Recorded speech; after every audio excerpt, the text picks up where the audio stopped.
और इस वक्त की बड़ी खबर सामने, उत्तर प्रदेश में 8 सीटों पर मतदान चल रहा है और ताजा जानकारी के मुताबिक दोपहर 1 बजे तक के आंकड़े सामने आ चुके हैं। अलीगढ़ में 35.6% मतदान हुआ, मेरठ में 38% वोटिंग हो चुकी है। हालांकि दोपहर में मतदान थोड़ा धीमा जरूर हुआ है और 1 बजे के आंकड़ों के मुताबिक उत्तर प्रदेश की इन सभी सीटों पर कुल मिलाकर लगभग 36% का मतदान हुआ है। सबसे ज्यादा मतदान जो अब तक रिकॉर्ड किया गया वो त्रिपुरा में लगभग 55% के आसपास और यूपी में 36% के आसपास मतदान हुआ है।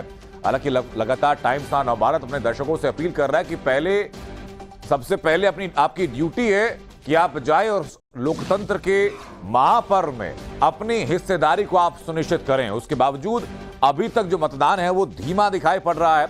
लगभग 8.5 घंटे मतदान शुरू हुए हो चुके हैं और अब मुश्किल 2.5 घंटे का वक्त और बचा हुआ है। और हमारे सहयोगी अनुराग सिंह इस वक्त मेरठ में मौजूद हैं और ज्योति मिश्रा इस वक्त मौजूद हैं अलीगढ़ के बूथ पर। अनुराग, जरा मेरठ का हाल बताइए आप, क्योंकि जो आंकड़े हैं वो तो बहुत उत्साहजनक नहीं है। लग रहा है कि मतदान कुछ धीमा है।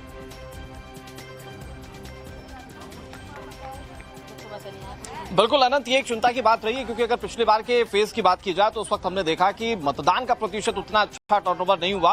हालांकि उसके बाद चुनाव आयोग की ओर से कोशिश की गई कि वोटर्स अपने घरों से निकलें और उम्मीद की जानी चाहिए क्योंकि अनंत ये गर्मी के दिन चल रहे हैं, तो ऐसे में दिन के वक्त में होता ये है कि जो वोटर्स होते हैं वो अपने घरों पर आराम करते हैं, या तो सुबह बहुत तेजी से बाहर आते हैं या फिर शाम को जब मौसम थोड़ा सा ठंडा होता है तो बाहर आते हैं। लेकिन मैं एक अच्छी और खूबसूरत तस्वीर आपको दिखाता हूं अनंत, क्योंकि यहाँ पर अगर आप देखेंगे तो आपको पता चलेगा कि यहाँ पर वोटर्स की अभी भी कतार अच्छी खासी है।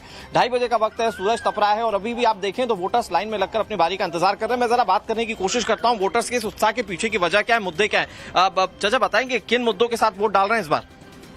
मुद्दे तो सारे के हैं, शिक्षा के हैं, बेरोजगारी है, महंगाई है, यही मुद्दे हैं आम पब्लिक के लिए, तो ये चाहिए। और अभी जिस तरह से बातें हो रही हैं कि यूनिफॉर्म सिविल कोड आना चाहिए, नहीं आना चाहिए, अलग अलग बातें, उसको लेकर आपका मत क्या है? देखो, यूनिफॉर्म सिविल कोड जो है वो तो जब अगर सबकी सहमति है जब आ जाएगा, आना चाहिए। अगर ये जबरदस्ती वाली बात तो होनी नहीं चाहिए। भाई जब अगर सब एग्री हैं उस पर, सभी लोग एग्री हैं तो कोई प्रॉब्लम नहीं है उसमें। हाँ, आप बताएंगे, आप युवा भी हैं, किन मुद्दों के साथ वोट डालने हैं? महंगाई महंगाई की वजह से। महंगाई की वजह से है। अच्छा, आपको क्या लगता है क्या बदलाव होना चाहिए? अच्छा, आप बताइए क्या मुद्दे हैं आपके, आप बताएंगे भाईजान, क्या नाम है आपका? मेरा नाम मोहम्मद कामिल है। अच्छा जी, मुद्दे क्या है इस बार? मेरा मुद्दा भी यही है सिर्फ कि मुझे संविधान बचाने के लिए वोट कर रहा हूँ। अच्छा, संविधान को बचाने के लिए। आपको ऐसा क्यों लग रहा है संविधान खतरे में? जी, संविधान खतरे में ये मैं नहीं कहता हूँ, बल्कि जो संविधान को मिटाया जा रहा है वो आप सब जानते हैं कि आप मुझे बताएंगे, आप एक जिम्मेदार वोटर हैं और मुझे पढ़े लिखे भी लग रहा है इंशाल्लाह, मुझे बताएंगे कि कैसे, मतलब आपको कहाँ वो संविधान खतरे में लगता है? सरकार तो कह रही है, आज ही गृह मंत्री ने कहा कि यूसीसी लाएंगे तो सबको, मतलब यहाँ जितने खड़े हो सकता है, इसमें हिंदू हो सकता है, कोई मुस्लिम हो, कोई सिख हो, ईसाई हो, सबको बराबरी का अधिकार मिलेगा। तो बराबरी के अधिकार में संविधान खतरे में कैसे? गृह मंत्री जी तो अब से पहले ही बहुत कुछ कह चुके हैं सर, है ना, सबका साथ सबका विकास ये नारा देते हैं और फिर उसके बाद सेकुलरिज्म की बात ही नहीं होती है। अच्छा, मैं और लगातार वोटर से बात करता हूँ। अच्छा, आप बताएंगे सर, क्या नाम है आपका? लक्ष्मी नारायण शर्मा। आप क्या मुद्दे सोच कर आए वोट देने के लिए? विकास के नाम पर। अच्छा, और किस तरह का विकास चाहिए आपको? और सड़कें सही हो, बिजली पानी हो, जनता की समस्या दूर हो। तो ये जो मौजूदा सरकार दावा कर रही है कि हमने तो सब अच्छा करके दिया, उस पर आप इत्तेफाक रखते हैं? इसके बाद और अच्छा करेगी। अच्छा, जितना अच्छा करा इससे आगे सरकार अच्छा कर रही है। हाँ। यूसीसी की बात पर क्या कहेंगे? यहाँ पर ज्यादातर मुस्लिम मतदाता हैं, वो थोड़े खफा है, नाराज हैं, आप क्या कहेंगे इसको लेके? यूसीसी किसी का अधिकार या किसी की नागरिकता तो छीन नहीं रही। ये तो सबके लिए बराबर का कानून, सबका बराबर का काम है। जो बाहर हमारे हिंदू मुस्लिम सिख ईसाई फंसे हुए थे, ये उनके लिए है, किसी का वोट छीनने का अधिकार या अधिकारों का हनन नहीं है। ठीक है। अच्छा, मैं एक बार जरा और बात करता हूँ, आप बताइए, आप भाईजान आप बताएंगे सर, क्या नाम है आपका? और क्योंकि जैसे कि वो मतदाता कह रहे थे कि सबको बराबरी का अधिकार मिलना चाहिए, किसी को क्या दिक्कत है इसमें? नहीं, दिक्कत कोई नहीं है। मेरा नाम ताहिर जैदी है। हम चाहते हैं कि सबका विकास हो, सबका साथ हो और गवर्नमेंट सबकी तरफ देखे। अच्छा, और क्या मुद्दे हैं सीट के, मेरठ के क्या मुद्दे हैं खासतौर पे? हमारी सीट के मुद्दा यह है कि इल्म के लिए यहाँ पे बेसिकली काम होना चाहिए। एम्स के लिए? बहुत बढ़िया। आप मतलब आप चाहते हैं कि स्वास्थ्य के क्षेत्र में और काम हो? जी हाँ। अच्छा, ठीक है। मैं सर आप माशाल्लाह बड़े स्मार्ट से लग रहे हैं। बताइए क्या मुद्दे आपके? पूछो भाई इस बारे में। अच्छा मुद्दे तो बताइए, कुछ सोच कर आए होंगे ना वोट डालने? सोच के क्या है भैया, वोट तो डालनी है, हमें तो हमारा हक है। हाँ, ये तो डालेंगे ही। हाँ, तो क्या चाहते हैं, क्या ये होना चाहिए? बेहतर तस्वीर अनुराग आपने दिखाई कि पोलिंग बूथ के बाहर लोगों की लंबी कतार है। लोग मुद्दे सोच करके और जहन में मुद्दों को रख करके वोटिंग करने के लिए आ रहे हैं। हमारी सहयोगी ज्योति लगातार बनी हुई है जिनके साथ। ज्योति, मैं देख पा रहा हूं कुछ महिला वोटर्स भी आपके साथ, जरा बात कीजिए आप उनसे कि उनके लिए मुद्दे क्या हैं। बिल्कुल अनंत, देखिए मैं अलीगढ़ के ऊपरकोट जिस इस इलाके को बोलते हैं, हाईली संवेदनशील भी इसे घोषित किया गया है और मुस्लिम बाहुल्य क्षेत्र ये है। एक बार आप देखें कि तमाम जो वोटर्स हैं, आज जुम्मे का दिन है, सुबह भी नमाज का वक्त था, दोपहर में भी नमाज पढ़ा, इसके बावजूद उन लोगों ने वक्त निकाला है क्योंकि अपने मताधिकार का इस्तेमाल करना था। सबने वोट डाल दिया आप लोगों ने? जी डाल दिया है। और बड़ी तादाद में महिलाएं भी काफी ज्यादा जागरूक नजर आ रही हैं, पुरुष वोटर्स भी हैं यहाँ पर। जरा मुद्दों की बात कर लेते हैं। सबसे जरूरी आप लोगों के जहन में क्या था वोट डालते वक्त? किसकी सरकार बनेगी?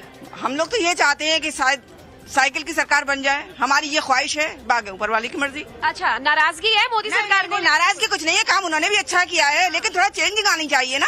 अच्छा, चेंज आना चाहिए। तो प्रधानमंत्री कौन बनेगा?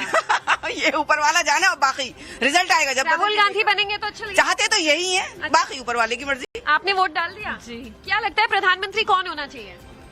अब देखते हैं क्या होगा, हमने तो अपना वोट दे दिया। अच्छा, मुस्लिम वोटर्स को लुभाने के लिए खासतौर पर बीजेपी हमेशा अपने वादों में कहते हैं कि उन्होंने 3 तलाक हटाया है। साथ ही आज ये कहा है कि यूसीसी लागू करेंगे, यानी कि सबके लिए नागरिकता जो है वो एक जैसी होनी चाहिए। बराबर देख रहे हैं टीवी पे। आपको लग रहा है कि यूसीसी सही होगा? जी बिल्कुल सही है। एक ही कानून? ओके, राइट, बिल्कुल राइट, सही है। यूसीसी के आप हक में हैं, पक्ष में हैं। आपको लगता है कि शरिया कानून के हिसाब से देश नहीं चलेगा? ये बयान दिया है नहीं था। हमारा कानून जो है वो शरिया है और हम इस्लाम के मानने वाले हैं। हमारा कानून जो है वो शरिया ही चलेगा। और वो कहते हैं कि ये हटा दिया जाएगा, देश में सबके लिए एक समान नागरिकता कानून। नहीं, जैसे पहले चलता आ रहा है ऐसा रहना चाहिए, कोई एक जैसा नहीं रहना चाहिए। उनका जो गैर मुस्लिम है उनका गैर मुस्लिमों के हिसाब से होना चाहिए, हम मुसलमान है हमारा मुसलमान के हिसाब से होना चाहिए। पर कॉन्स्टिट्यूशन पूरे देश में सबके लिए एक जैसा नहीं होना चाहिए, आपको लगता है? नहीं, होना चाहिए, नहीं होना चाहिए वो बात एक अलग है, लेकिन जो हमारा शरिया चला आ रहा है वो रहना चाहिए। कांग्रेस का मैनिफेस्टो बढ़ावा देता है पर्सनल लॉ को और इसीलिए कहते हैं कि यूसीसी लाएंगे। अमित शाह कह रहे हैं कि किसी का पर्सनल कानून नहीं होना चाहिए। हाँ, पर्सनल कानून तो किसी का भी, कोई भी सरकार हो, किसी का भी नहीं होना चाहिए। सरकारों का नहीं, एक धर्म विशेष का, आप लोगों का, जैसे आप लोग शरिया मानते हैं। शरिया कानून है हमारा, तो वो तो चलता रहेगा। इसको हटाने की बात हो रही है कि यूसीसी लागू करें। इसको तो हटा ही नहीं सकते किसी कीमत पे भी, चूंकि डेमोक्रेसी है। मोदी जी की सरकार बनेगी इस बार? तो चेंज होनी चाहिए, 10 साल हो गए मोदी जी को। क्या नाराजगी है अलीगढ़ में? मैम सबसे पहली चीज तो ये नाराजगी इतनी है, अलीगढ़ क्या पूरे हिंदुस्तान में मोदी से नाराजगी है। किस बात की? वो तो कहते हैं 400 पार।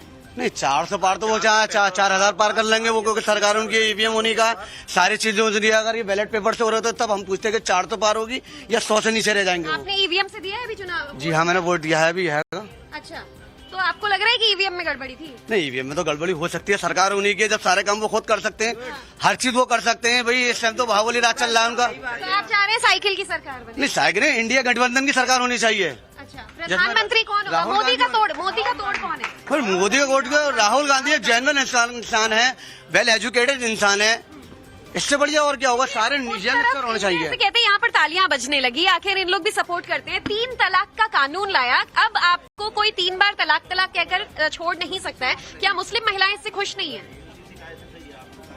मुस्लिम महिला खुश है या नहीं, लेकिन इस बात को तो हम नहीं झुटला सकते ना कि 3 तलाक वाला सिस्टम हमारी शरीयत में है। अब इसे हम चाहे कॉन्स्टिट्यूशन से हटाते हैं या नहीं हटाते हैं, ये तो हमें कुछ फर्क नहीं पड़ता। और ये मेरा पहला वोट है और मैंने यही सोच के वोट दिया है कि इंशाअल्लाह ऐसी ही सरकार बने जो हम लोगों के काम आए। अच्छा। जो हम लोगों को अच्छी, मतलब हमें एम्प्लॉयमेंट दे।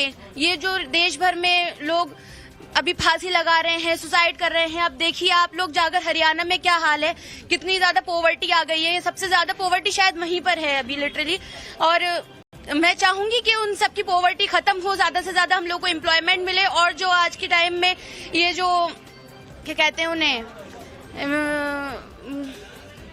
ये गरीबी दूर हो और सब हम लोग को। देखिए, आप भी देश की नागरिक है, मैं भी देश की नागरिक हूँ। मैं एक अलग संविधान मानूं, आप एक अलग संविधान माने, ऐसा किसी देश में होना चाहिए क्या कि हम सब के लिए एक ही संविधान, एक ही कानून होना चाहिए? एक ही कानून होना चाहिए। आप शरिया मानते हैं और आज अमित शाह ने कहा शरिया कानून नहीं हो सकता, पर्सनल लॉ नहीं हो सकता, हम अपनी शरीयत को तो ऐसे नहीं हटा सकते ना, नहीं हटा सकते हम बिल्कुल भी। जब हमारे नबी ने हमसे यही कहा है, हमारी शरीयत में वही बात है, तो हम कैसे हटा दें उस कानून को? ये बताइए आप। कोई हमसे आकर कहे तुम अपनी शरीयत को हटा दो, हम कैसे हटा देंगे? बताइए। आपसे कोई आपके जो रिचुअल्स हैं आप उन्हें अमित शाह के कहने से हटा देंगी? नहीं हटाएंगी ना। तो मैं भी वही कह रही हूँ कि शरीयत को हम बिल्कुल भी नहीं दूर कर सकते। लेकिन एक बहुत बड़ा तबका महिलाओं का इस्लाम धर्म में जो कहते हैं कि वो प्रताड़ित रहे या परेशान रहे, वो वेलकम करते हैं इस स्टेप का कि अच्छी बात है, सबके लिए एक कानून हो। उस पर आप क्या कहेंगी? वो लोग तो खुश हैं इस फैसले से। ये सब फेक न्यूज है, ऐसा कोई नहीं कह सकता। कोई महिला नहीं कहती है, कोई नहीं। ये तो सब कहने वाली बात है। सरकारें अपनी तो राजनीति चमकाने के लिए ये सब करती हैं, ऐसा कुछ नहीं है। कोई महिला, मुस्लिम महिला ला के दिखाइए जो बाकायदा महिला हो। ये केवल खरीदी हुई महिलाएं होती हैं जो बुर्का पहना के लाई जाती है। 3 तलाक का नियम था, 3 तलाक का नियम वो तो रद्द हो चुका है, लेकिन आप लोग मानते हैं कि वो होना चाहिए अभी भी? नहीं, वो सही हुआ, जो हो गया वो सही हो गया, लेकिन जो आगे होगा उसको गलत को हम गलत ही कहेंगे। अब ये शरिया कानून लाएंगे तो उसके खिलाफ है, ऐसे कैसे हो जाएगा उसको? शरिया कानून खत्म नहीं होना चाहिए? नहीं, बिल्कुल नहीं होना चाहिए। ये नहीं लगता कि देश में सबके लिए एक कानून होना चाहिए, चाहे आपके लिए या मेरे लिए? देखिए, इस्लामिक कानून एक अलग चीज है और क्या नाम है, यहाँ का कानून जो है, आइन जो है वो एक अलग है। देखिए, इस्लाम जो है हमारा वो बहुत अलग है। नबी करीम सल्लल्लाहु अलैहि वसल्लम ने जो कानून बनाया दुनिया में, उससे सच्चा कानून न था, न है, न हो पाएगा। बनाने को आप कुछ भी कानून बना लीजिए, इससे तो कोई मुराद नहीं है। आपको जो बेहतर लगे वो बना लीजिए कानून, लेकिन जो हम 1450 साल से जिस कानून को मानते हुए आ रहे हैं, हमारे लिए वो वेल कानून है। तो आपको लग रहा है कि यही कानून अगर आप लोग मानेंगे, अभी फिर से बीजेपी सरकार आएगी, वो तो यूसीसी लागू करने का दावा कर रही है, मैनिफेस्टो में भी इस बात का जिक्र अमित शाह ने किया है। पावर है, सरकार है, उनकी जो चाहे वो कर सकते हैं जी। हरियाणा के लोग इतने बैठे हुए धरने पे, उनकी नहीं सुनी। किसान आंदोलन चल रहा है, उसकी नहीं सुनी, तो हम माइनॉरिटी की कैसे सुन लेंगे? वो अब तो माइनॉरिटी का, यहाँ तो आप मेजोरिटी में बड़ा, सबसे बड़ा वोटर यहाँ पर मुस्लिम वोटर है अलीगढ़। नहीं, इंशाल्लाह आने वाले सरकार चेंज होगी और आप भी खुश होंगी। ऐसा नहीं है, आप भी बहुत खुश होंगी, आप भी चाहती हैं दिल से, मगर आपकी मजबूरी है। ये मीडिया पे तौर पे आपकी मजबूरी, आप भी चाहती हैं अपने दिल में कि सरकार की चेंज हो। मैं क्या चाहती हूँ, खैर मैं आपका वोट जानना चाहती हूँ कि आखिर आपके मन में क्या है एज अ वोटर। अलीगढ़ की जनता क्या चाह रही है? क्या बदलाव होना चाहिए, या आपको लगता है कि सरकार जो है वो तीसरे टर्म रिपीट करेगी? मैं तो यही कहूँगा, देखो हमारे देश में सेकुलरिज्म है, डेमोक्रेसी है, ठीक है, उसको तो आप खत्म नहीं कर सकते। हिंदू है, वो अपना धर्म माने, हम मुसलमान हैं, हम शरीयत को मानते हैं, हम शरीयत को माने, इसको साथ में लेकर चले। वही हुकूमत है, वही कानून है। ये फर्जी तौर पे थाप देना, और अब तो सत्ता में आए। उनका कहना है हिंदुओं का भी कोई अलग कानून नहीं होगा, ना इस्लाम में होगा, ना क्रिश्चियनिटी में होगा, ना जैन का होगा। सब लोग भीमराव बाबा साहब अम्बेडकर का जो संविधान है वो मानेंगे, कॉन्स्टिट्यूशन मानेंगे। ठीक है, चलो आप कह रही है तो इस बात को मैं मानता हूँ। क्या और हिंदू जो लोग हैं वो धर्म को नहीं मानते? धर्म को तो बिल्कुल मानते हैं इंसान, कानून की बात हो रही है सर। जी हाँ, कानून सबके लिए ज्योति, ये एक बड़ा मुद्दा पब्लिक डोमेन में भी है, जो यूसीसी का मुद्दा आप लोगों से पूछ रही हैं। एक बड़ी संख्या ऐसी है जो ये मानती है कि यूसीसी खत्म होना, यूसीसी आना चाहिए। एक बड़ी संख्या ऐसी भी है जो कहती है कि पर्सनल कानून होना चाहिए। लेकिन अनुराग, मेरठ में फिजा क्या कहती है यूसीसी को लेकर के? गृह मंत्री अमित शाह का जो बयान है, क्या वोटिंग करने के दौरान लोगों के जहन में वो बयान रहेगा?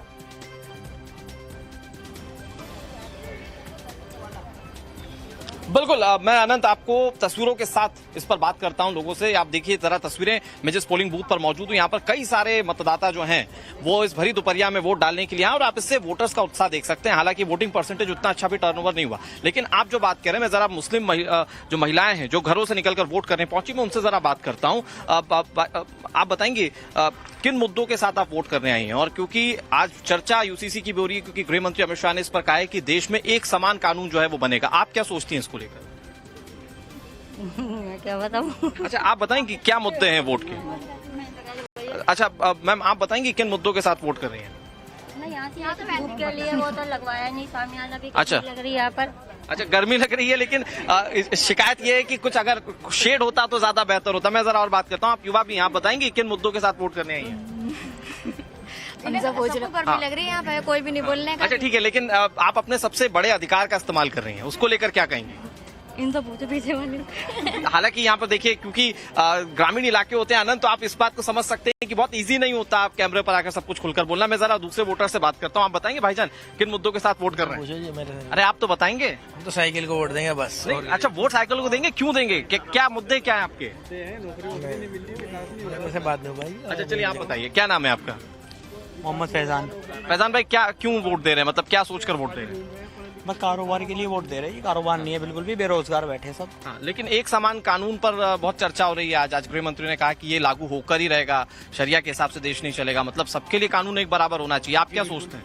कानून सबके लिए होना चाहिए, बराबर होना चाहिए, लेकिन जहाँ देखो रोजगारी जो है लोग, मतलब यूसीसी से बड़ा मुद्दा रोजगार है आपका जो है मिनिमम, वो तो देखना पड़ेगा ना।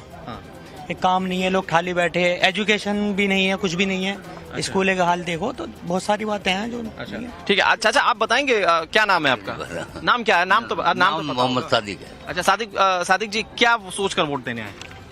भैया जब जैसा काम देखेंगे जिसका वैसे वोट करेंगे, और क्या। अच्छा, अब आप बताएंगे, आप युवा भी हैं?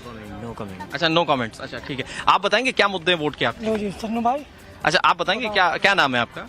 मिस्टर शाहबाज जैदी। हम चाहते हैं कि बेरोजगारी जो है उस पर ध्यान दिया जाए, और कोई भी सरकार आती है किसी भी चीज को लेकर हर चीज को सोचती है, लेकिन रोजगार पर कोई ध्यान नहीं देती। अच्छा, और पढ़े लिखे जितने भी हैं, मैंने अब जब मैं बात कर रहा हूँ, कई लोगों के मन में यह है कि यूसीसी लागू होना चाहिए, नहीं होना चाहिए। आप क्या सोचते बतौर वोटर?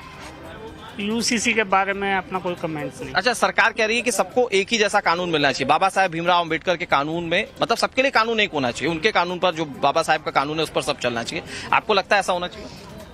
अगर कानून सही है तो कोई बुराई की बात नहीं है। मतलब बुराई नहीं। अच्छा आप बताएंगे क्या सोचकर वोट डालने आए? क्या नाम है आपका? मोहम्मद गुफरान। अच्छा गुफरान भाई, क्या सोच रहे हैं आप यूसीसी को लेकर? मुद्दा देखो जी, महंगाई है, बेरोजगारी है, पढ़े लिखे भी देखो ई रिक्शा चला रहे हैं आजकल।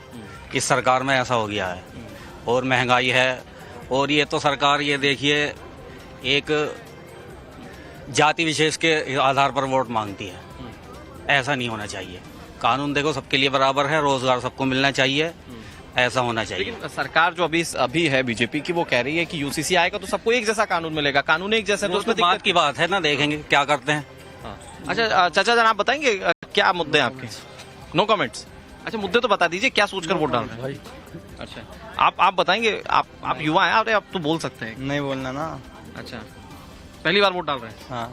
अच्छा, तो क्या मतलब क्या सोच रहे, कैसे बदलाव होना चाहिए? मेरठ के मुद्दे क्या हैं? भैया कुछ बदलाव होना चाहिए, वहाँ को जाओ। अच्छा चलिए ठीक है, हो सकता है आप ना बोलें, ठीक है। मैं दूसरे वोटर से बात करने की कोशिश करता हूं, लेकिन अनंत ये तस्वीरें जाहिर बात है कि लोगों को भी प्रेरित करेंगी कि आप घरों से निकलिए। झिझक कई दफा अनुराग ये होती है कि वोट कास्ट करने से पहले लोग अपने मुद्दे रखने नहीं चाहते, लेकिन बेहतर बात यह है कि जिन लोगों से आपने बात की